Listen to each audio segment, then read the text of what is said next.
Hey folks, we're back again at 9:35, and we are running a mini for Robert's high grade. Let me check the top here again and see what it says.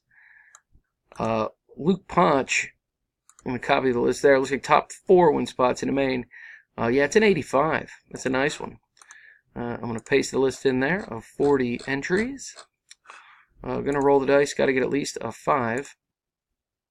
We got a 7. So we're cooking with gas. We're ready to go. Good luck, guys. Here we go. Kenneth in the top spot for our first round. And round 2. Mark round 3. Chris round 4. And round 5.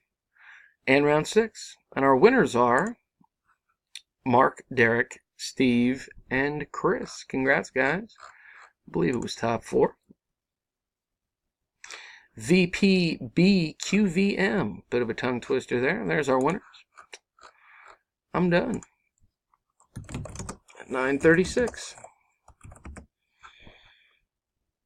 There she is.